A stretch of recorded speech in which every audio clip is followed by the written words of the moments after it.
al libro de Apocalipsis. Y vamos a abrir en el capítulo 14 de Apocalipsis. Capítulo 14 de Apocalipsis.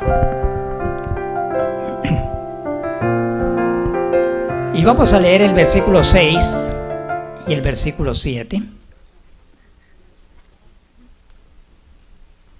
Son pasajes muy conocidos.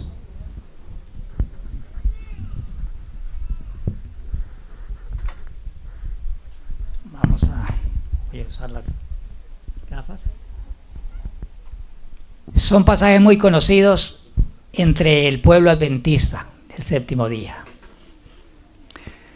Vi volar por en medio del cielo a otro ángel que tenía el evangelio eterno para predicarlo a los moradores de la tierra, a toda nación, tribu, lengua y pueblo, diciendo a gran voz. Así que el mensaje para nuestro tiempo debe decirse a gran voz, sin titubeos, sin ambajes, sino con potente voz, diciendo a gran voz: temed a Dios y dadle gloria, porque la hora de su juicio ha llegado. Y adorad a aquel que hizo el cielo y la tierra y el mar y las fuentes de las aguas. Según el espíritu de profecía, según palabras de vida del gran maestro, la predicación del evangelio es una invitación a una fiesta. Y en el Apocalipsis lo presenta y dice que es la fiesta de bodas del Cordero. La proclamación del evangelio es una invitación a una fiesta espiritual. Nos dio el Señor ese privilegio. Y el ángel proclama el evangelio eterno.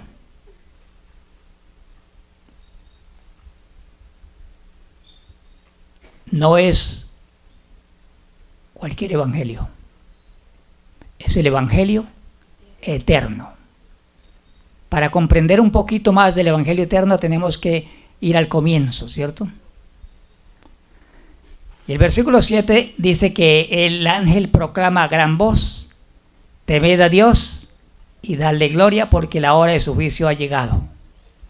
Y adorad a aquel que hizo el cielo, la tierra, el mar y las fuentes de las aguas. Este ángel proclama el juicio. Y el juicio, dice palabras de vida del gran maestro, que es un examen. El juicio es un examen que se hace de los convidados a la fiesta. Por lo tanto, este pasaje de Apocalipsis 14, 6 y 7 nos ubica al final de la parábola de la fiesta de bodas de Mateo 22. ¿Usted recuerda de este hombre rey que hizo bodas a su hijo? Pero según Apocalipsis capítulo 14, el versículo 7, el ángel proclama la hora de su juicio. Y palabra de vida del gran maestro, en la página 251, dice que esa obra de juicio representa el examen que hace el rey de los convidados. Como es el examen que hace el rey de los convidados, según la parábola, nos ubica ya al final, cuando ya la casa está llena de invitados. Está llena de invitados. Ahora, por la palabra del Señor, sabemos que según esta parábola de Mateo 22, se hicieron 3 invitaciones. Se hizo la primera invitación en los días de Jesús. La primera invitación lo hicieron los apóstoles que el Señor los envió a proclamar el evangelio era el Evangelio eterno.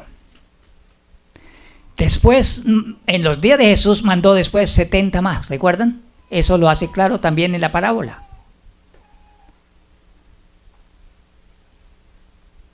Hubo una indiferencia en la primera invitación. No quisieron ir los invitados. Fueron indiferentes a esa invitación. Después, la siguiente invitación fue después de Jesús. Esa invitación fue dada ya en los días de los apóstoles, bajo la dirección directa del Espíritu Santo. ¿Ustedes recuerdan? Que el pueblo de Israel, los fieles que siguieron la enseñanza de Jesús, se congregaron en el aposento alto para esperar la promesa. Y cuando recibieron la promesa, entonces ellos salieron a proclamar el Evangelio, así como dice el ángel, con potente voz, con fuerza. Pero la parábola dice que a esa invitación hubo una tremenda oposición y los siervos, los agentes del rey, los agentes los que estaban invitados, tomaron a los que estaban dando la invitación y a unos los mataron y los persiguieron y los desecharon. Esa fue la segunda invitación. Y el rey entonces, al observar la actitud que los invitados asumieron, él entonces tomó una determinación. Dice, va a tomar a los que hicieron semejante cosa y les destruiría su ciudad y todo lo que ellos tenían. ¿Recuerda que eso dice el Señor Jesús? Eso se cumplió en el tiempo de la destrucción de Jerusalén. El Señor Jesús lo habló y estuvimos hablando un poquito en Mateo 24. Mateo 23, el Señor con gran tristeza y con dolor se despedía de Jerusalén. Oh Jerusalén, Jerusalén, que matas a los profetas y apedreas a los que te son enviados. ¿Cuántas veces quise juntarte, como la gallina junta sus polluelos debajo de sus alas, mas no quisisteis? Y luego dice, entonces vuestra casa os es dejada desierta. La inspiración dice, el deseado de toda la gente, dice, con la presencia del rabino de Jesús de Nazaret, la presencia de Dios se retiró de la nación judía. Muy crítico y lamentable. Fueron momentos aciagos, duros y tristes para el pueblo de Israel, pero ellos no lo entendían, tampoco lo comprendían. Dijo el Señor, oh, si tan solo pudiese ver lo que corresponde a tu paz, mas ahora está escondido de tus ojos la ruina que venía sobre Jerusalén. Así que la tercera invitación, según el Evangelio, fue dada al mundo gentil. Según los apóstoles dijeron, bueno, como todo esto fue rechazado, el pueblo judío no quiso aceptarlo, entonces nos volvemos a los gentiles. Y fue la tercera invitación a la fiesta del Evangelio. El Evangelio fue proclamado al mundo gentil. Y esa proclamación, hermanos, abrió una oportunidad. El apóstol Pablo dice, por la dureza del pueblo judío, entonces le dijo a los gentiles, vosotros estáis en pie. Pero si vosotros igualmente rechazáis esa invitación, entonces serán llamados otros. Serán llamados. Sí, pero en esa tercera invitación se abrió el campo para el mundo gentil. Y en ese campo hubo una entrada para nosotros porque no somos de la estirpe de la carne judía. Nosotros somos el Israel espiritual que ahora participó del llamamiento divino.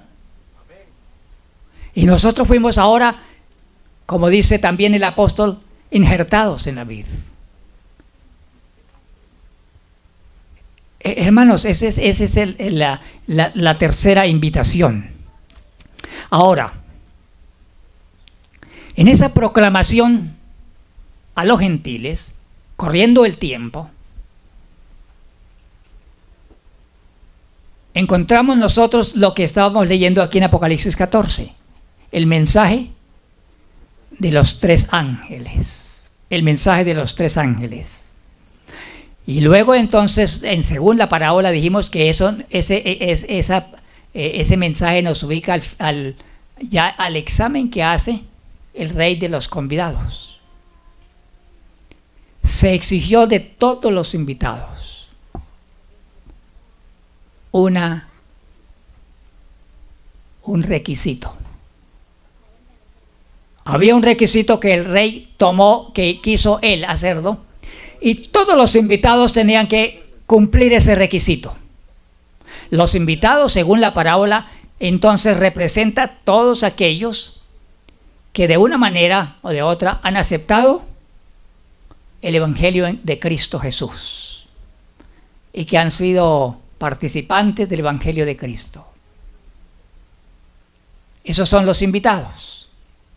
Pero según la parábola, encontró el rey al hacer un examen de los invitados a uno que no estaba vestido con el requisito que el rey dio. Ese requisito era un traje muy costoso, de alto precio, imposible para un invitado comprarlo. Ningún invitado tenía la capacidad de comprar ese traje.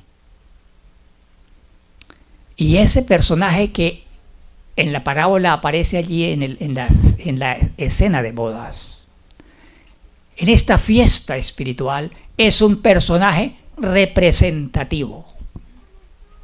¿Por qué representativo? Representa un número de gente invitada al Evangelio, pero que no ha querido ponerse el vestido provisto por el rey. Voy a leer un párrafo de palabras de vida.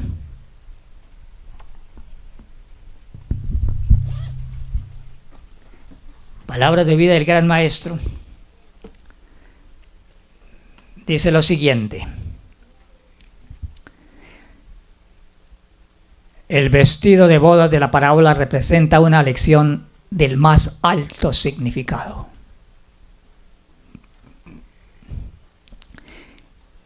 El casamiento representa la unión de la humanidad con la divinidad. ¿Qué representa el casamiento? La unión de la humanidad con la divinidad. La unión de la humanidad con la divinidad. Tengamos esas enseñanzas en nuestro corazón. El vestido de bodas representa el carácter de todos, que todos deben poseer para ser tenidos por dignos convidados a las bodas. ¿Qué representa el vestido? El carácter. Estuvimos hablando en la lección pasada sobre el carácter. ¿Cómo se forma el carácter? Sí, pensamientos y sentimientos, acciones y hábitos, y las acciones y hábitos forman el carácter finalmente. Todo eso es lo que somos, ¿cierto? El vestido representa el carácter puro y sin mancha que todos deben poseer para ser tenidos por dignos convidados a las bodas. Bueno, tenemos ya algunos elementos, ¿cierto? el casamiento, ¿qué significa? La unión de lo humano con lo divino. Lo humano con lo divino. ¿Quién hace esa unión? Hermanos, fue todo el ministerio y el trabajo y la obra de Jesús. En ninguna otra cosa se ocupó Jesús en esta tierra. Comentario tras comentario de la pluma inspirada habla del Señor Jesús. Dice el Señor Jesús, ningún invento nuevo hizo. Ministerio de curación. No comandó ningún grupo, ni ejércitos. No hizo ningún invento. No proporcionó para la gente de su tiempo ideas progresistas de su tiempo. En lo único que se empeñó el Señor Jesús fue en venir a esta tierra y unir la humanidad con la divinidad. Pero ese milagro fue hecho en Él. En Él. Es el misterio de la piedad. Es el profundo misterio que todavía no podemos explicarlo plenamente y que será estudio por la eternidad sin fin. Es el misterio en que los ángeles desean mirar. Porque el misterio de la piedad, hermanos, no es algo que se explica. El misterio de la piedad es algo que se experimenta. Pero es un misterio supremamente insondable que el Creador, el Dios Creador, fuese el niño indefenso de Belén. Mientras más estudiamos estas cosas, más insondable es el amor y el misterio de la piedad del amor de Dios, hermano. Nos asombra y es un campo fructífero que tiene muchos dividendos aquel que con reverencia se postra para estudiar un poco del misterio de la piedad. La recomendación que la pluma inspirada por el Espíritu Santo nos da es: todo aquel que movido a estudiar un poco la vida de Jesús, su encarnación y su misterio en esta tierra, bien haría que quitase los zapatos de sus pies. Y como Dios le dijo a Moisés, porque el terreno que pisamos es santo. Sí, hermanos, nos toca estudiar estos misterios con pies descalzos, porque los zapatos es un símbolo que recoge toda suciedad del camino. Por eso es que hay que quitar el zapato. Y el Señor le dijo en dos ocasiones, a Josué también se le dijo lo mismo: quita los zapatos de tus pies, porque pueden estar contaminados y sucios, y preséntese con el pie descalzo, limpio.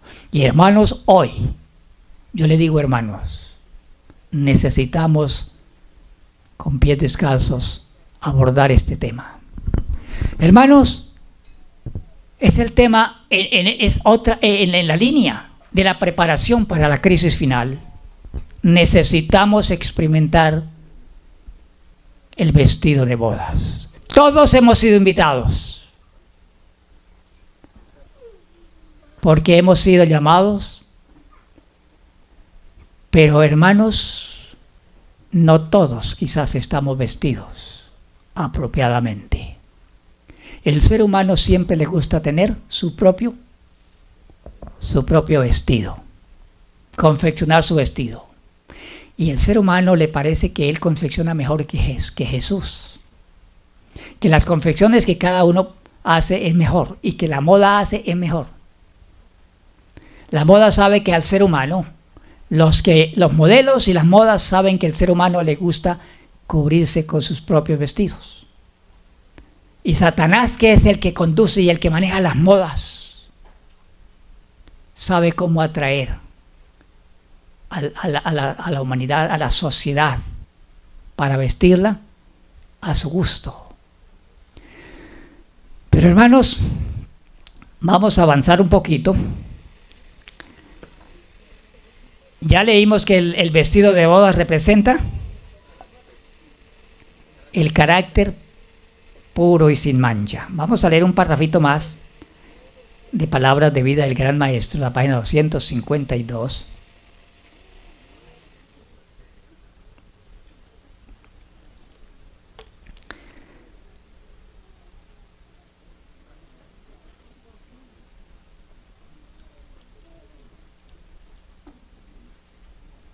Yo hago una pregunta. Ustedes, yo sé que todos aquí son adventistas del séptimo día, estudiosos, algunos por algunos años, quizás otros más pocos. Así que lo que estamos estudiando no es un tema desconocido, es un tema que caracteriza al movimiento adventista a diferencias de muchos otros grupos religiosos. Y nosotros encontramos la pluma inspirada del Señor por el Espíritu Santo se complació en ampliarnos ante nosotros estos temas preciosos. Y encontramos, hermanos, vamos a ir antes de leer ese párrafo a Apocalipsis capítulo 19.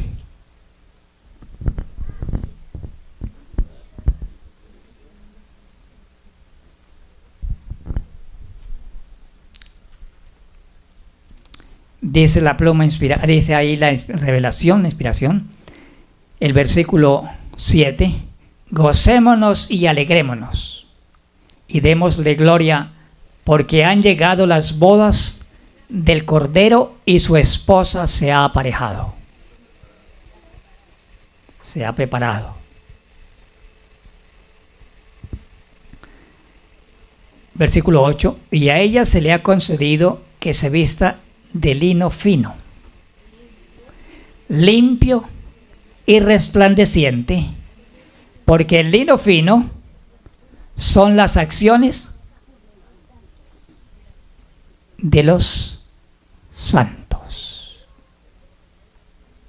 Ahora, nosotros conocemos, la pluma inspirada nos dice, hablando, ya leímos que el vestido de boda representa el carácter que llevarán los salvos. Nada más va a preguntar el rey. El rey va a llegar a hacer un examen, los invitados, ya está por terminar. Pronto, dice la pluma inspirada, el conflicto de los siglos, no sabemos cuándo, pronto comenzará. Dice primero, pronto terminará el juicio de los vivos y concluirá con el juicio de los... Perdón, al contrario, pronto culminará el juicio de los muertos y concluirá con el juicio de los vivos. Pero luego dice, solemnes son las escenas que se desarrollan en ese momento de la culminación del juicio. ¿El juicio qué representa? El examen que el rey hace de los invitados. Todos nosotros estamos pasando bajo examen. Todos, hermanos. Porque el rey está examinando cuidadosamente a cada uno. Todo aquel que ha profesado de alguna manera fe en Jesús, el rey está examinando sus vidas. Cuando nosotros miramos Apocalipsis, hermanos, Apocalipsis 14, terminando el mensaje de los tres ángeles, hay un énfasis especial. Que el versículo 12 hace una advertencia.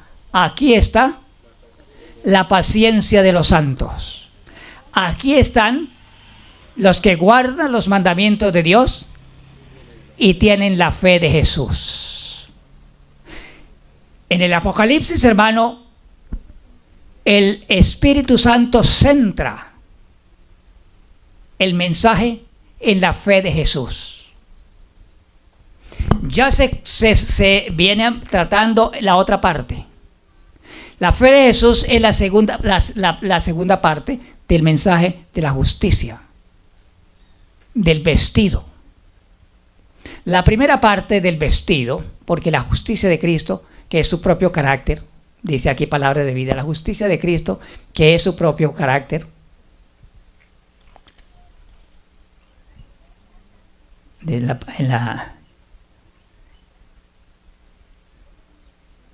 en las siguientes páginas de palabras de vida del gran maestro, dice que la justicia de Cristo es su propio carácter. Pero en Apocalipsis se centra en la parte del carácter que desarrolla la fe de Jesús, porque el carácter no se hereda, el carácter se desarrolla, no es heredado, es desarrollado. La primera parte del carácter, del vestido, es la parte que se ha venido desarrollando desde el momento que nosotros conocimos la fe adventista. La primera parte del vestido. ¿Eso es claro en la Escritura? Esa no es desarrollada, esa es dada, imputada, entregada. ¿Cierto? Pero en Apocalipsis, el Apocalipsis está contemplando la fe de Jesús. Y la fe de Jesús es el carácter de Jesús. Es el carácter de Jesús, desarrollado en un ser humano. El ser humano, Cristo Jesús. Él vino a esta tierra y desarrolló un carácter perfecto, obediente. Se unió la naturaleza humana y la naturaleza divina. Y en ese hombre Jesús, en esa humanidad, Él desarrolló el carácter puro y sin mancha, que Él va a impartir a los que le aceptan a Él. Esa es la segunda parte, la fe de Jesús. Ahora, vamos a mirar un poquito en Romanos. Romanos, el capítulo 3. Dice el apóstol Pablo. El apóstol Pablo fue uno de los que más trató estos temas.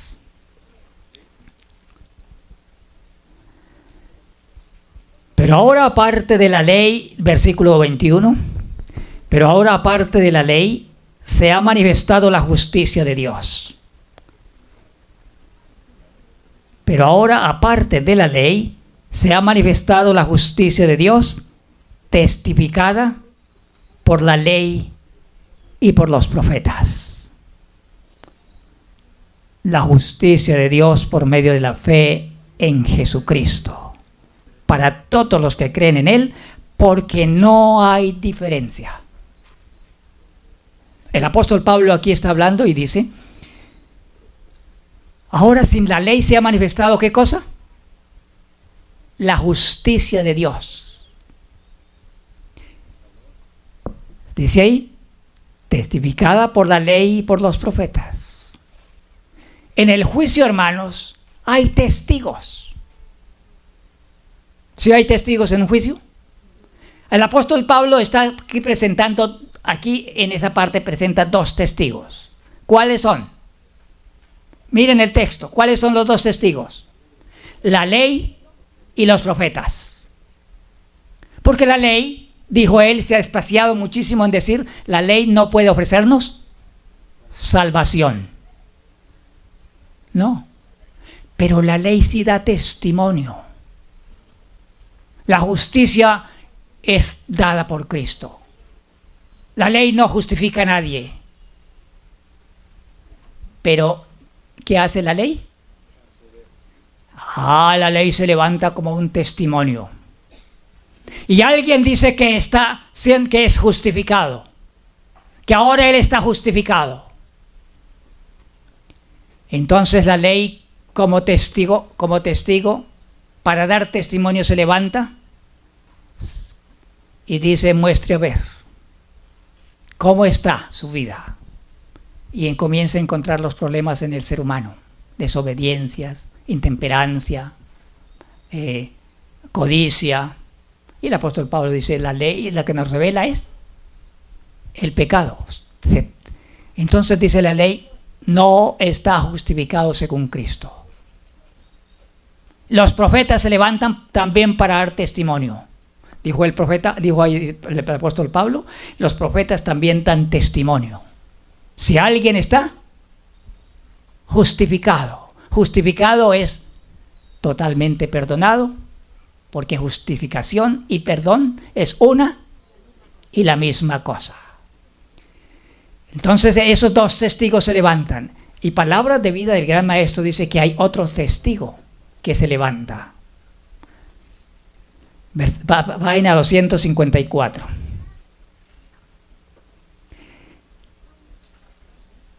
Dice aquí: todos deben ser sometidos al escrutinio del gran rey, y son recibidos solamente aquellos que se han puesto el manto de la justicia de Cristo.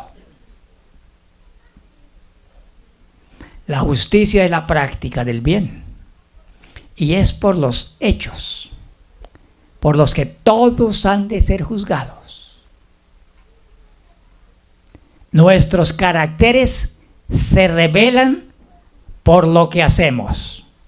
Las obras muestran si la fe es genuina o no. Entonces en el juicio se levantan las obras. ¿Y qué hacen las obras? Dan testimonio. Y alguien te está diciendo que está justificado y que está caminando en justificación y en santificación,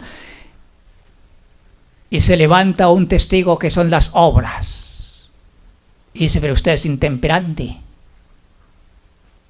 Pero usted, como les decía, hermanos, en el mensaje de salud, el Señor quiso atar la justicia de Dios, tan sencillo. Porque en el mensaje de salud el Señor nos ha hablado tan claramente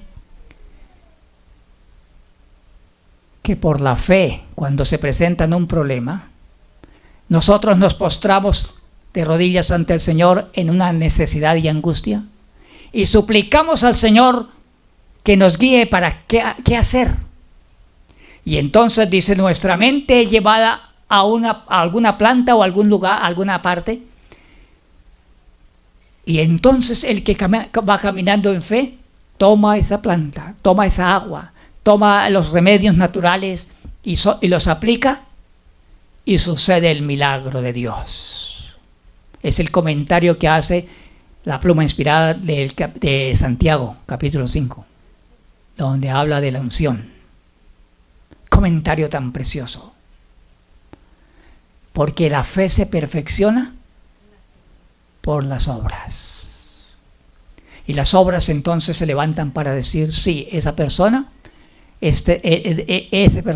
está vestida con el manto de la justicia de Cristo. Porque las obras que él hace, ¿lo están salvando? No. ¿Qué están haciendo las obras?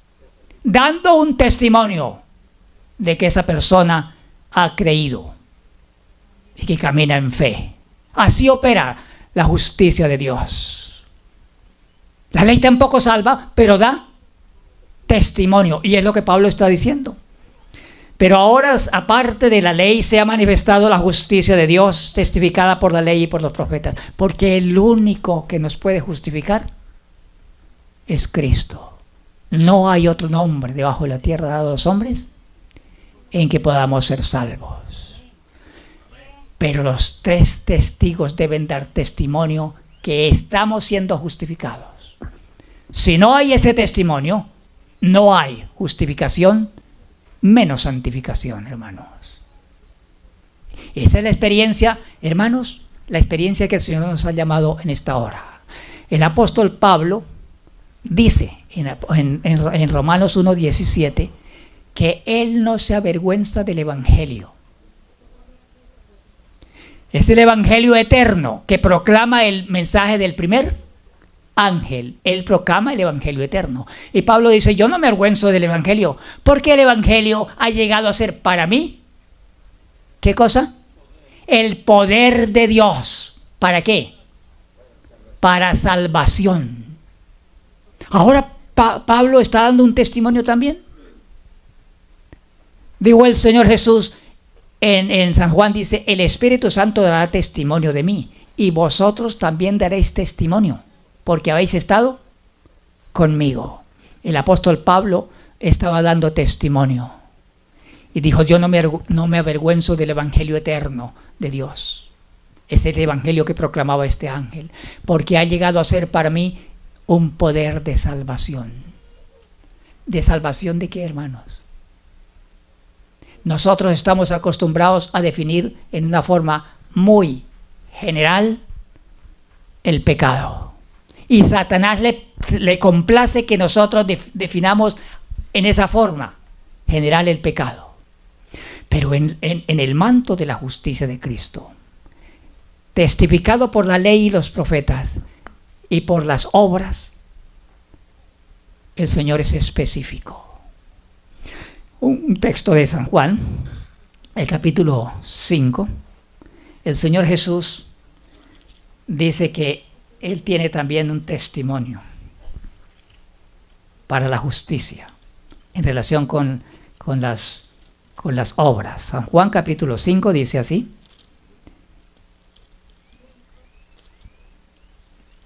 El capítulo 5, vamos a leer los versículos.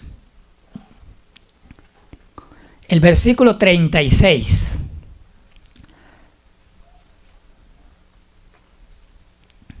Él está hablando al pueblo judío y él está hablando de Juan el Bautista, y él dijo que Juan era una antorcha que alumbraba y que estuvo proclamando el mensaje del arrepentimiento y de la conversión, y que algunos quisieron caminar a la luz de Juan, pero luego no siguieron en la luz.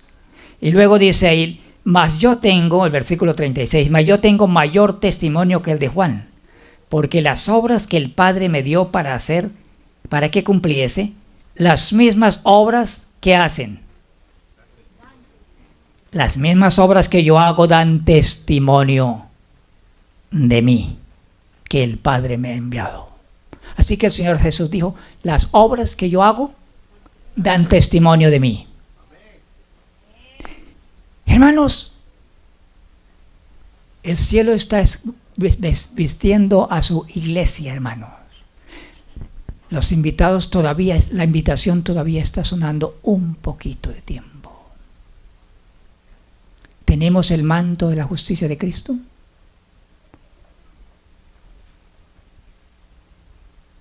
Para nosotros entender un poquito de la importancia de estas cosas. Por una parte tenemos que dejar que el Espíritu Santo nos convence, hermanos. Nunca veremos la importancia de estas cosas hasta que el Espíritu Santo nos convenza de esto. Porque cuando Él venga, dice el capítulo 16, convencerá al mundo de pecado, de justicia y de juicio. De esos elementos que estamos hablando. Pecado, justicia y juicio. El mensaje de los tres ángeles. Es la obra del Espíritu Santo, hermanos. Cuando Él venga y nos convence de pecado, y una persona convencida de pecado, cuando el Espíritu Santo convence de pecado, hermanos, necesitamos que el Espíritu Santo nos convenza. Nadie va a ver la importancia de los principios de salud hasta que el Espíritu Santo no lo convence, hermano. Vano es hablar y decir y martillar en una mente y en un corazón si el Espíritu Santo no lo convence de pecado. Hay muchas, ahí está lleno en la pluma inspirada donde nos habla que dice que violar los principios de salud es igual, capítulo 10, página 17 de Consejos sobre el Régimen Alimenticio, es como violar los 10 mandamientos. Pero el Espíritu Santo, hay influencias que se suceden todo el tiempo.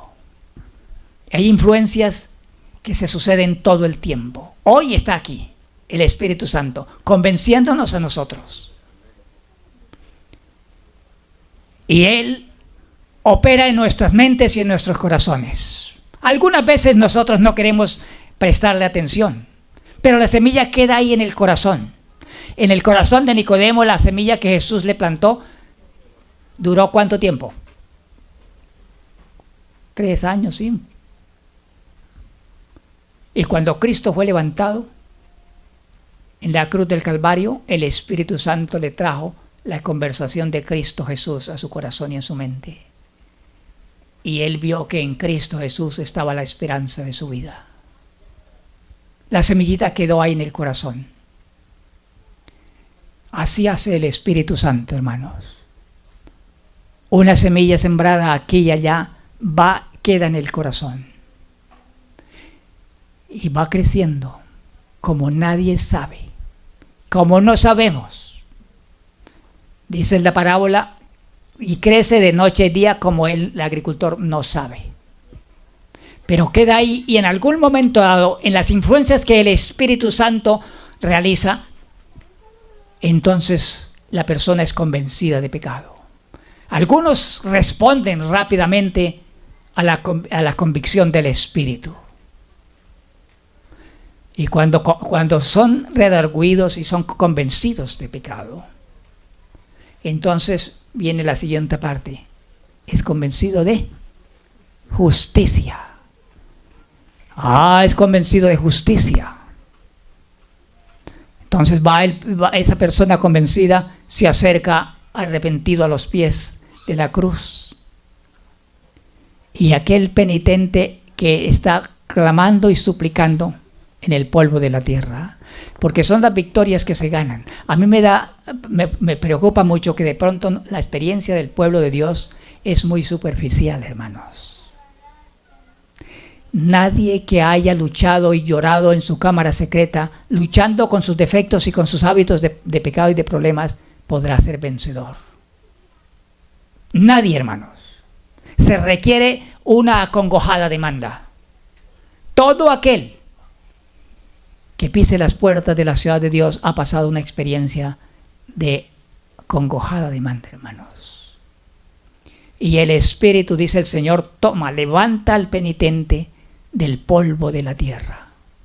No solamente, como nos hemos arrollado aquí, es una ilustración de que el polvo de la tierra significa una muerte total, una humillación, una entrega. Esa persona está entregado en llanto y en dolor por su pecado. Y el Señor toma a ese penitente del polvo de la tierra y lo coloca bajo la dirección del Espíritu Santo. Y entonces en él se efectúa la unión de la naturaleza humana con la naturaleza divina. Página 265, deseado de toda la gente. El Espíritu Santo es el que une cuerpo y alma y espíritu. Por el Espíritu Santo somos participantes de la naturaleza divina. El Señor lo levanta y lo coloca bajo la dirección del Espíritu Santo. Ahora entonces comienza a ese andar, está listo para el examen de juicio. Está listo para caminar con Dios. Está experimentando algo que él no conocía. Nicodemo, cuando el Señor le habló estas cosas, dijo: ¿y eso cómo puede hacerse eso? ¿Cómo puede lograrse eso? Es una experiencia que solamente la experimenta aquel que lo recibe, hermanos. Pero que debe ser una experiencia de todo el que sea cubierto y vestido con el manto de la justicia de Cristo. Es una necesidad, hermanos. Necesitamos enseñar claramente los pasos de cómo ganar victoria sobre el pecado. No sé si ustedes han leído este libro de Robert Williams y de Donald Short. Ancianos, ya murieron los dos, ancianos pastores de la iglesia adventista. Uno de ellos fue presidente de una de las asociaciones en Europa. Y él escribió un libro que se llama El mensaje de 1888 reexaminado. Reexaminando el mensaje de 1888. Y ellos llegaron a una conclusión impresionante, hermanos. Y quiero decirles, vamos a leer un texto que leímos ya ayer, en Mateo 24. Mateo 24. Y vamos a leer los versículos 5 y 24. Muy conocidos. Versículo 5 dice: porque vendrán muchos en mi nombre diciendo, yo soy el Cristo. ¿Y qué van a hacer? A muchos engañarán. Pregunto, un falso Cristo, ¿a quién? Un falso Cristo en el mundo evangélico, ¿a quién engañará? ¿A los adventistas del séptimo día? Un falso Cristo en el mundo católico, ¿a quién engañaría? ¿A los adventistas del séptimo día?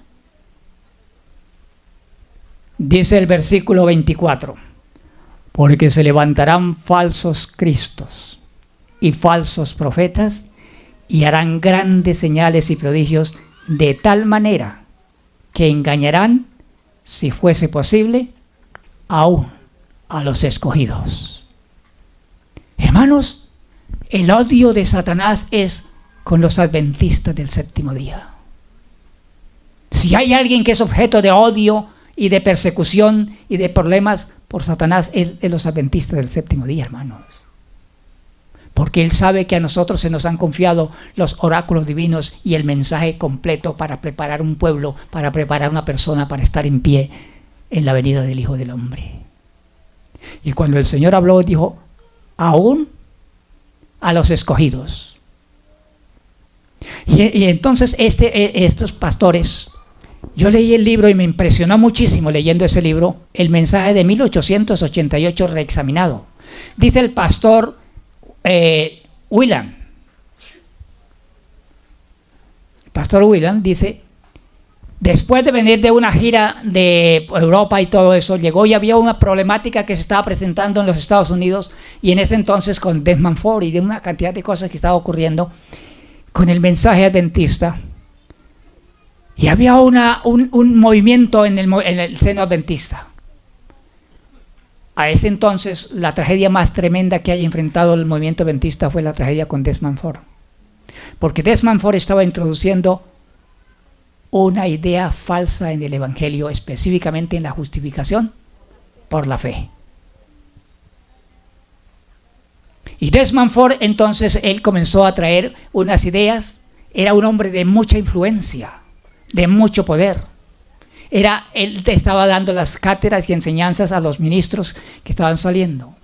Y entonces ellos tuvieron una reunión, y el pastor Whelan y Short, después de eso sacaron el libro ese reexaminado, y ellos dicen que les repartió una copia a todos los miembros de la conferencia general. Y en uno de los apartes ellos concluyeron lo siguiente: si Satanás logra introducir un falso Cristo en el adventismo, habrá destruido el poder del Evangelio. Dicen ellos, sigue diciendo, en esa cita que ellos mencionan, Satanás no va a tratar de herir o de atacar una extremidad del cuerpo, no una mano ni un pie. Su blanco perfecto será el corazón del mensaje.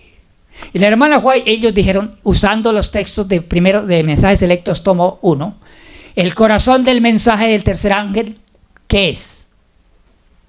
La justificación por la fe. Ella respondió cuando le preguntaron, ¿es real que el mensaje de la justicia por la fe es el mensaje del tercer ángel? ¿Y qué contestó ella? En verdad Ese es. Y ellos dijeron, el blanco de Satanás será al mensaje de la justicia por la fe.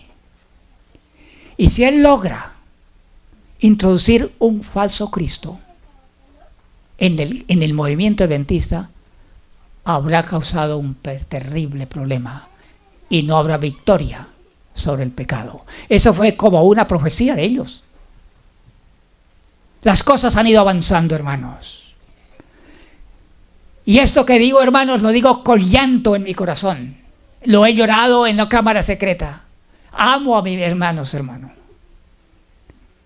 Amo al pueblo adventista porque son mis hermanos. Mis hermanos que Dios nos levantó con un mensaje especial.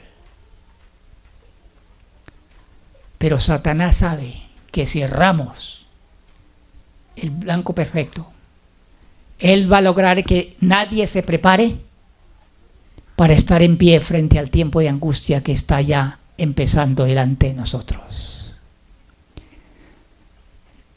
Las ideas insidiosas que se fueron introduciendo, que la naturaleza de Cristo no era lo que se había creído anteriormente, que la naturaleza de Cristo había tomado la naturaleza de Adán antes del pecado. Y eso, el que cree en el espíritu de profecía, el que todavía tiene fe y confianza en el espíritu de la profecía, puede caminar con un poco de seguridad, o puede caminar, el que tiene confianza puede caminar con perfecta seguridad, porque es el don que se nos dio para guiar una comprensión cabal de los escritos de la Biblia, hermanos. Y el deseo de toda la gente, si el libro de Espíritu de Profecía dice que Jesús tomó la naturaleza, ¿cuándo? 4000 años después de la caída de Adán. Y mucho. Que la teología de nuestros días está enseñando que el ser humano no puede lograr la victoria total y plena sobre el pecado, porque el ser humano es débil y finalmente es humano, pero que todo eso lo va a resolver cuando Cristo venga por segunda vez. Pero la Biblia nos dice que cuando Cristo venga por segunda vez, no viene sin relación con el pecado. Todo eso ha quedado arreglado y resuelto. Pero si alguien llega a creer así, él sabe, Satanás sabe que él lo tiene asegurado y que se va a perder. Oh, hermanos, claro es la Escritura. El que tiene la simiente de Dios, dijo el apóstol Juan, no practica el pecado, porque la simiente de él está en el 1 Juan 3, 6 y 9. Porque la simiente de Dios está en él y no puede pecar porque es nacido de Dios. Eso es lo que está haciendo Cristo, hermanos. El Señor está esperando porque está vistiendo a un grupo especial que han vencido por la sangre del Cordero.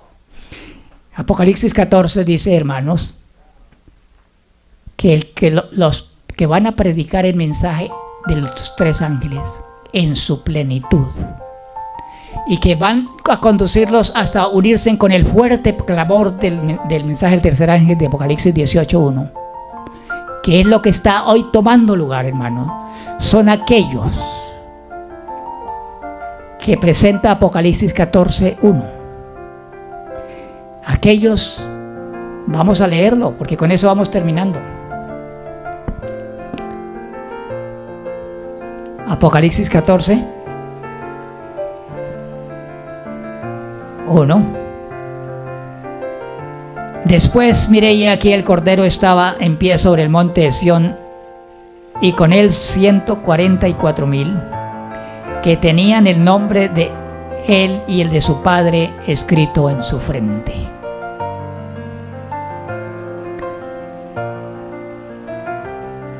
Hermanos, el Señor está escribiendo su nombre en cada creyente que ha profesado su nombre. Y oí una gran voz del cielo, vamos a leer todos los versículos, que como estruendo de muchas aguas y como sonido de un gran trueno, y la voz que oía era de arpistas que tocaban sus arpas y cantaban un cántico nuevo delante del trono y delante de los 4 seres vivientes y de los ancianos, y nadie podía aprender el cántico de aquello, sino aquellos 144,000 que fueron redimidos de entre los de la tierra. Versículo 4, estos son los que no se contaminaron con mujeres, porque son vírgenes. El comentario tan impresionante que hace Palabras de Vida del Gran Maestro, ahí en este mismo capítulo, y presenta y dice, para nosotros entender un poco de la justicia de Cristo, tenemos que ir al lugar donde se perdió la justicia por primera vez.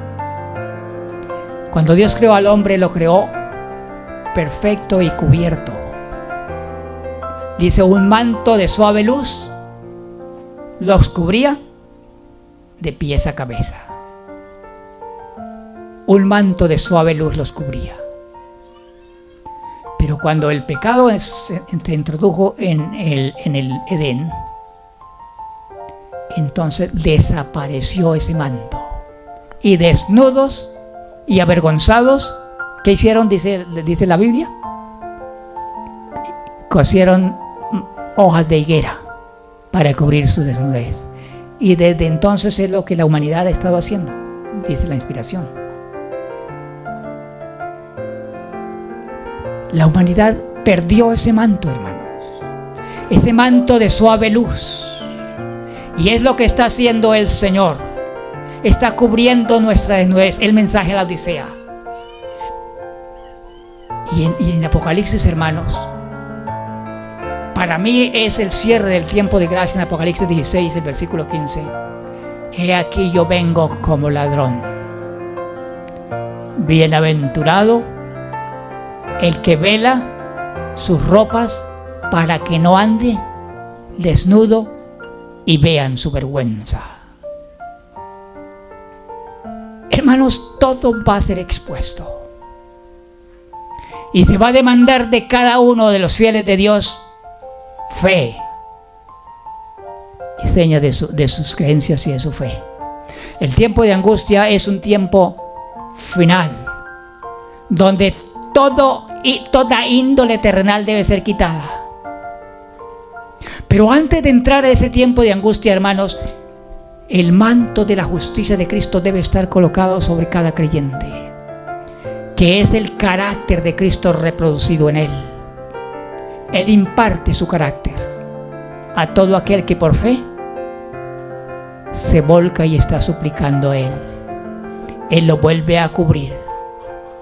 Solamente, hermanos, no es lo que se está diciendo en nuestros días. Lo que esperamos cuando Cristo venga por segunda vez no es tener victoria sobre el pecado. ¿Es qué cosa? Es el toque de la inmortalidad, donde esto mortal se vista de inmortalidad y lo corrupto, que es la naturaleza después del pecado, se vista de incorrupción. Pero la victoria, hermanos, sobre el pecado ya ha ocurrido. Termino diciendo leyendo este párrafo del Espíritu de la Profecía. Testimonios, tomo 3, la página 429. Podremos escapar de los juicios que vienen sobre la tierra únicamente si estamos vestidos con el manto de la justicia de Cristo. Un pueblo con la mente de Jesús. Un pueblo con el sentir de Cristo. Un pueblo que refleja la gloria del carácter de Dios. Eso es lo que Dios está preparando. Revestida del carácter de Dios, la iglesia entra en el conflicto final. Hermanos, estamos entrando en el final conflicto. El tiempo se acaba, es muy poco. Y yo me temo, hermanos, que algunos de nosotros estamos como Nicodemo, ni siquiera hemos nacido de nuevo, mucho menos desarrollado el carácter de Jesús. Pero el tiempo es corto. Y ojalá que el Espíritu Santo ponga pesadamente sobre nuestras vidas. Y que como flechas del Todopoderoso lleguen al corazón para decirnos cómo está su vida. ¿Está descubierto con el manto de la justicia de Cristo? El que entre en el conflicto final sin la vestidura, sin el manto de la justicia de Cristo, no va a soportar. No va a poder soportar. Pero el Cristo que nosotros profesamos, a quien hemos profesado amar, Él nos ofrece victoria. Él nos ofrece que Él es poderoso para guardarnos sin caída. Y hermanos, esa experiencia de los 144,000, estos son los que no se contaminaron con mujeres porque son vírgenes. Es un término tomado de la experiencia antigua.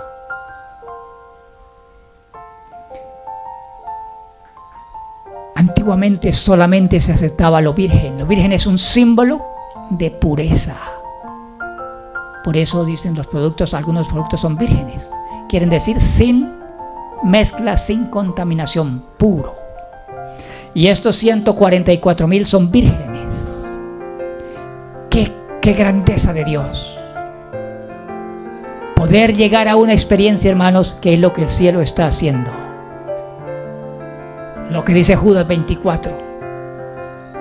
Cuando el ser humano se rinde al Señor, el Señor lo declara limpio, incontaminado, y lo presenta delante de su Padre con gran alegría. Ya no está contaminado, dice aquí, pero no solamente sucede eso, sino que hay una trascendencia. El ser humano es contado y presentado delante de Dios como si nunca hubiera caído. Oh, hermanos, la sangre de Jesucristo, su Hijo, ¿qué hace? Nos limpia de todo pecado. Y el Señor entonces, con esos que han entrado en esa experiencia, se propone presentarlos entre el universo. Y dice entonces el versículo 12, aquí está la paciencia de los santos. Aquí están los que desarrollaron el carácter de Jesús, semejantes a mí. El que los mira ve el reflejo de Jesús. El que los oye, oye las palabras de Jesús.